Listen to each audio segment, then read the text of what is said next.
제가 넘어갈게요.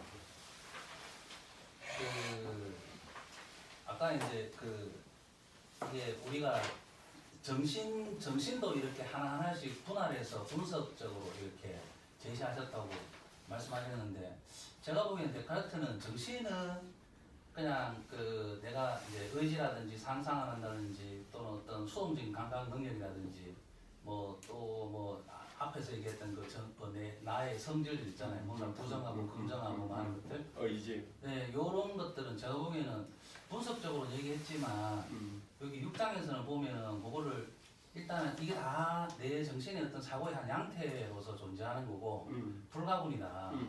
그러니까 불가분이라고 명시를 했거든요. 그러니까 제가 보기에는 일단 이 사람은 정신 자체는 어떤 정신의 성질이 불가분인 것으로 하나 뗄 수가 없는 것으로 그렇게 해서 통합을 해준 것 같고요. 제 생각에는.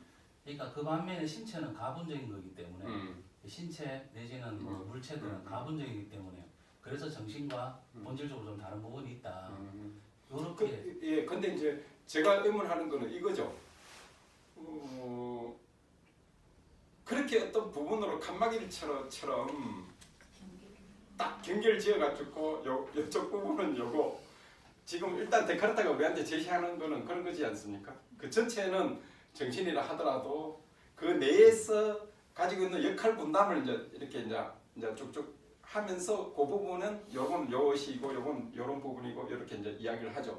근데 이제 제가 이제 의문 삼는 거는 그게 정신이 통합적이지가 않다, 가분적이지가 않다라는 이야기를 이제 우리가 아까 제가 강의에서는 조금 빠뜨렸지만은 우리가 물체하고 정신을 구분을 할 때 물체는 가분적이다, 분할 가능하다. 그러나 정신은 분할될 수 없다. 그래서 이제 아까 그런 셈 말씀하신 게 이제 나오거든요. 근데 제가 이제 의문을 삼는 거는 그런 게 아니라 어떤 오성의 영역, 의지의 어떤 영역, 그런 다음에 그게 상상력의 능력, 그런 다음에 감각의 능력, 이렇게 이제 인간의 어떤 의식 자체를 그렇게 칸막이처럼 해서 이제 분할을 쭉 해왔다는 거죠. 그게 근데 이제 우리가 하나 의문을 제기할 수 있는 거는 통합 의식이 정신이 그렇게 통합적이라면은 그렇게 영역으로 구분돼 가지고 이해되는 부분도 있지만 또 그렇게 해야 되겠죠. 그거는 이제 저희들이 철학자들이 전략적이니까 그 의식의 방식을 넣어서 그렇게 제시를 해줘야 되는 게 또 전략적이니까 요 의식 할 때는 요런 의식이 한다. 그거는 이제 저희들이 이해가 되는데 정신이 통합적이다, 의식이 통합적이다, 신체와 정신이 통합적이다라고 할 때 그 통합성의 진정한 의미가 이제 뭐냐는 거죠. 그 통합성일 때는 그렇게 분석해서 나오는 부분도 있겠지만은 그 경계라든지 아니면 이쪽과 이쪽의 어떤 그 영역을 이렇게 서로 삼투처럼 이렇게 들어갈 수 있는 어떤 그런 것이 이 정신의 어떤 근본적인 어떤 통합성이 가지고 있는 기본 의미다. 물론 또 정신의 영역이니까 정신을 그렇다 치더라도 정신과 신체를 그렇게 이제 또 분리시켜서 할 수 있느냐? 그것도 이제 굉장히 큰 의문이죠. 사실은 좀 아까 이제 강의 내용에서 다 말씀하신 건데 어쨌든 이렇게 신체는 내가 아니다. 이 신체는 물체다 그냥. 신체는 물체고 심지어는 뇌도 물체다. 예, 뇌 속에 내하고 뭔가 그렇죠. 나라는 것과 접점하는 부분이 뇌 속에 송가성을 얘기한 것 같은데 어떤 접점이 한 개밖에 없고 그 접점을 경계로 해가지고 그거부터는 신체고 요소부터는 이제 나다라고 이렇게 하는데 근데 저는 이제 그게 이 사람이 데카르트라는 사람이 어쨌든 그걸 나눌 수밖에 없는 논리 한계 자기 스스로 설정한 한계에 빠지다 보니 나눌 수밖에 없게 돼버렸는데 그 나누는 그 지점을 어느 지점을 잡고 얘기하는지 제가 궁금해서 계속 봤거든요. 그러니까 어느 지점에서 이 사람이 이게 어차피 내 신체 속에 다 내재되어 있는 건데 내 신체의 어떤 부분까지가 이제 신체고 어떤 부분이 나의 정신이냐. 그 접점이 바로 그 송가성이라는 그 부분인 것 같고 외부의 물체가 어떤 그 형상적으로 존재하고 이 물체가 나에게 적극적으로 이렇게 가다주는 그 적극적인 그러니까 능동적인 감각하고 내각을 수동적으로 받아들인 나의 감각 이것이 만나는 접점이 어딘지 이 사람은 경계를 짓고 싶어 하는데 사실은 지금 우리는 이미 알고 있다시피 사실 경계 짓기 굉장히 어려운 지점 아니겠습니까? 네. 굉장히 어려운 지점인데 굉장히 어렵죠. 뭔가 이렇게 경계를 지으려고 하는데 그 접점을 정확하게 어디에서 끌려고 하는지 제가 그걸 유심히 찾아봤는데 흐지부지하고 넘어가더라고요. 그러니까 할 수가 없는 거죠. 데카르타 체계에서. 이게 할 수가 없는 그 논리적인 한계 때문에 어쩔 수 없이 한계를 못 지는 거지. 예, 그런 거예요. 근데 이제 이게 현대 철학이나 이런 데 들어오면은 특히 현상학 쪽으로 들어오면은 그걸 다른 방식으로 이제 해소를 하죠. 물론 그것도 이제 궁극적인 답이다. 철학에서 어떤 뭐 이렇게 수학에서 혹은 다른 그쪽에서도 물론 어떤 그 자체도 문제가 되긴 하지만은 그 정도로 이렇게 명료하게 이렇게 탁탁하는 건 아니고 이제 제가 이제 가는 거는 그거죠. 우리가 지금 이런 의문을 던지고 쌤처럼 그렇게 또 하고 하는 그 자체가 이미 데카르타가 갖고 있는 어떤 그런 철학적 한계인 것 같아요. 철학적 한계 내에서 이제 나오는 것 같고 우리가 이제 여기서 하나 물어야 될 거는 뭔가 하면은 그 정신 사유 이렇게 해서 이제 나라는 개념이 나오지 않습니까? 그러면 여기는 이제 전부 다 뭐가 전제가 돼야 되는가 하면은 동일성이 전제가 돼야 되죠. 좀 어려워요.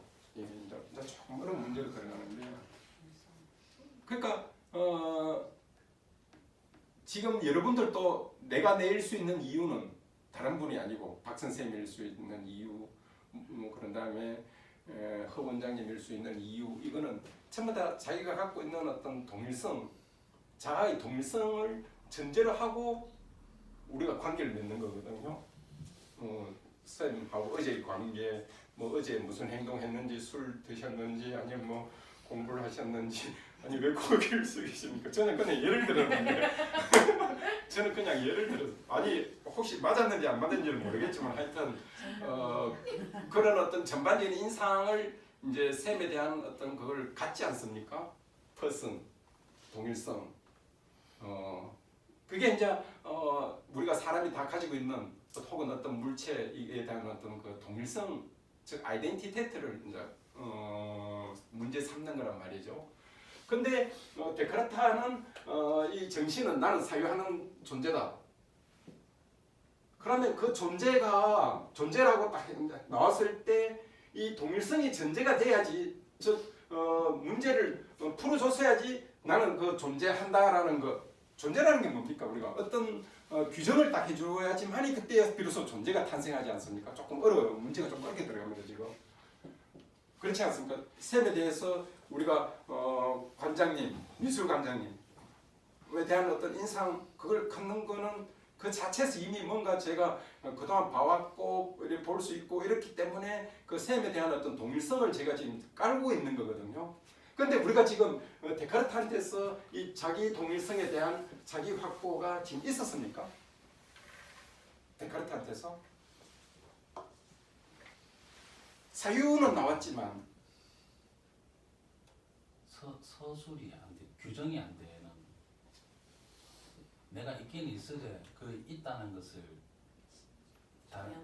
다른 것으로 증명할 수도 없고 또 서술할 수도 없고 그러니까는 그러면 이제 여기 이 데카르트는 그러면 그때 존재한다라고 했을 때 이 동일성에 대한 막연한 동일성을 전제했다라고 볼 수 있습니까? 존재하지 않았을까요? 막연함이라서 생각. 예? 사고하는 자신이 존재한다고 했을 때, 예. 연관이 있다고 봐야 되겠죠. 그 이제 우리가 데카르트적 방식으로 이걸 이제 뭔가를 합리화시키고 풀어줘야 되거든요. 끄집어내줘야 되거든요. 그래야 이제 비로소 이 존재에 대한 그 명정적으로는 우리가 느끼죠. 저도 이제 이렇게 생각을 하고 막 이러면은 내가 지금 공부하고 있구나. 지금 수업 준비를 지금 제대로 하고 있구나 하는 걸 이렇게 느끼는데 그때 그 집중화하는 거를 는 데카르트가 생각을 한 것 같죠. 우리가 이때까지 공부해온 바로는. 데카르트가 그 계속 우리가 계속 창조되는 그 보존 예, 창조라는 그 이야기를 할 때 예. 조금 전에 내하고 예. 나는 재창조된 것이다라고 본인이 얘기했고, 끊임없이 찰나의 순간에 계속 재창조되고 있다면 조금 전에 내하고 지금 내하고 같은 나라고 할 수 있나? 예. 라는 그런 이야기를 했었죠. 근데 그럴 때 신이 그렇게 했기 때문에 신이 창조와 파괴를 동시에 하기 때문에 내가 그렇게 하는 게 아니고 신이 나를 끊임없이 원래 창조라는 거는 한번 만들어 놓으면은 무궁무진해야 되는데 파괴라는 게 있을 수가 없는 건데, 근데 데카르트한테는 창조와 파괴가 막 동시에 지금 같은 말로 지금 들어가는 거죠. 그게 누구에 의한 건가 하면은 신에 의한 거죠. 그러니까 신의 보정에 의해서는 우리가 이 동일성이라는 어떤 그게 이루어지겠지만, 데카르트 자체 내에서는 존재에 대해가 존재한다라고 딱 할 때 나는 사유한다, 의심받는 나, 그때 난 존재하는 거 확실하다. 그때의 존재라고 이제 딱 해줬을 때, 그때 존재가 이 동일성에 대한 그 자기 정립 뭔가라는 거를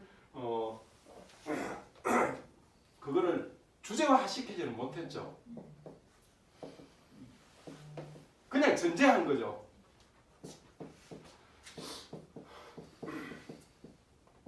그냥 전제한 거죠. 말하자면 추상적 동일성을 전제한 거죠. 조금 어려워요, 선생님. 이거 지금 이제 정말 철학적 여러분들이 좀 더 들어온 것 같아요. 예. 플라톤은 이걸 이제 오히려 이걸 비판할 수 있죠. 플라톤 같은 경우. 이제 우리가 플라톤과 데카르트, 그래서 철학 자체는 이렇게 이해하면 굉장히 조금 단편적이에요. 역사적으로 이렇게 지금 전개됐다고 해가지고 지금 철학이 과거 고대 철학보다 더 발전된 형태로라고 이해를 하면 조금 단순하게 너무 철학을 보는 거예요. 개별 학문은 많이 그래요. 발전이 어떤 형태가 나타나지만 철학에서는 더 논리적으로 그 자기 정초를 명료하게 하면서 했느냐는 또 다른 물음이에요. 이거를 우리가 후설 같은 경우 예를 들어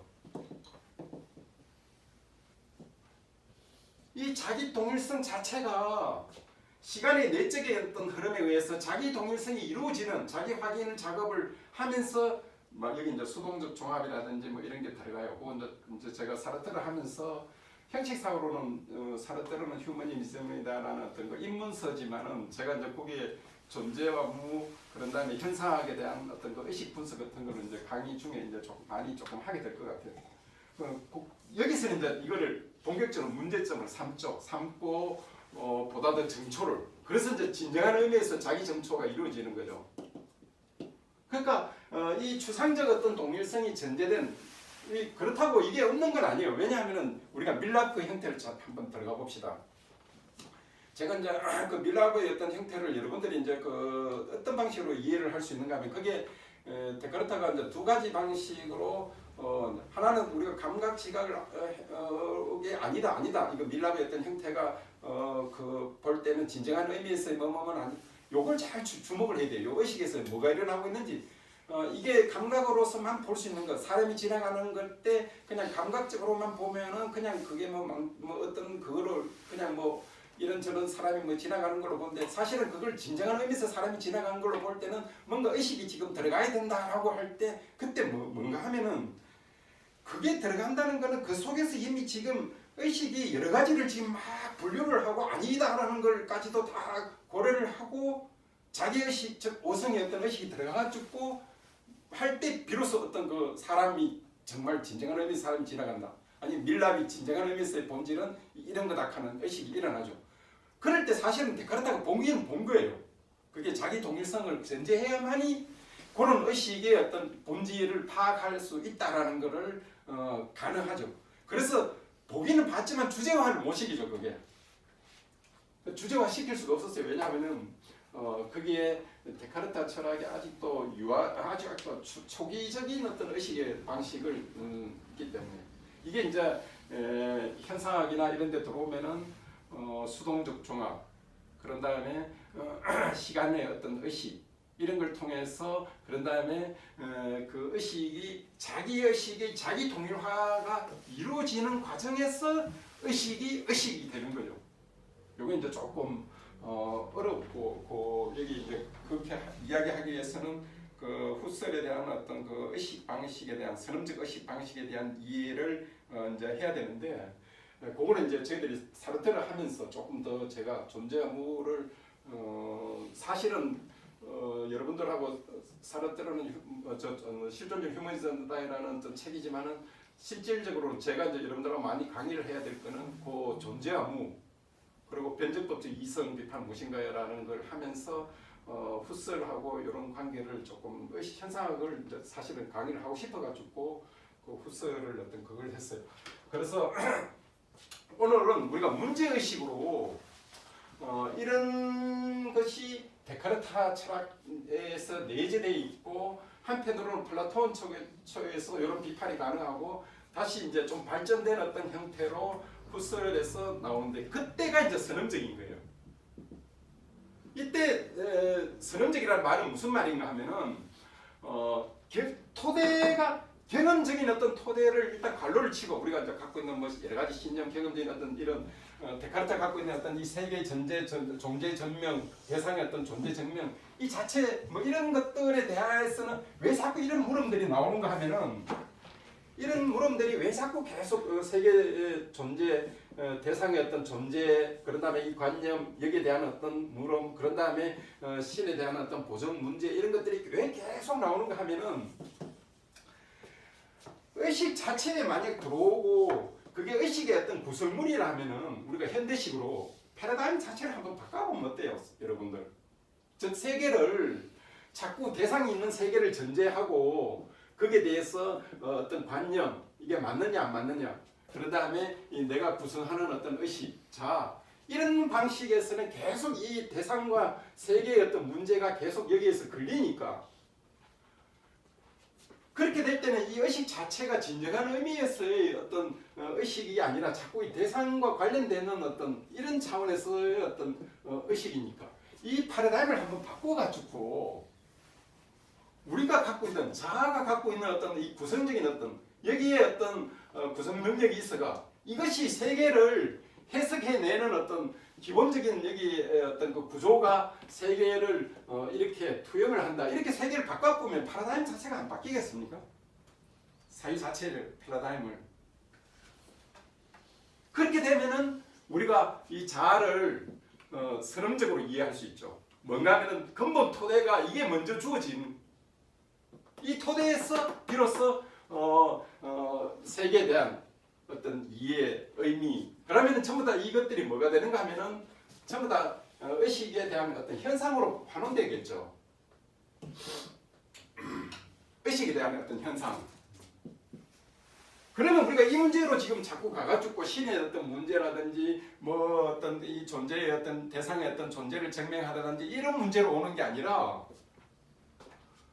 의식이 이 현상으로 다 환원이 돼 버렸으니까 이것과 관련되는 어떤 의식, 요 두 개만 지금 논의를 하면은 이 자체에서 이미 세계에 대한 어떤 그 이해의 어떤 방식에 대한 물음으로까지 갈 필요 없이 현상과 의식에 대한 어떤 이 관계, 이거에 대한 어떤 정초, 이것을 바라보는 어떤 자아로 보면은 즉 세계를 우리가 가지고 있는 어떤 그 의식의 어떤 구성적인 어떤 특징에 의해서 세계를 이렇게 해석한다, 이렇게 패러다임을 전체를 바꿔버리면은 이때까지 데카르트에서 많은 저런 어떤 문제점들이 다른 방식으로 이해가 되지 않겠습니까? 같은 의식을 추구를 하고 의식에 대한 자아에 대한 어떤 의식을 이해를 하면서도 그 의식을 선험적으로 이해를 해버리면, 이게 이제 우리가 앞으로 좀 공부도 하고 사르트를 통해서도 간접적으로 공부를 또 좀 해들어가고 그 현상학과 사르트의 그 존재 의무를 하면서 우리가 현상학적 어떤 문으로 들어오게 됩니다. 예, 여기까지 하고 제가 질문 좀 받고요. 예, 선생님 질문 좀 해주십시오.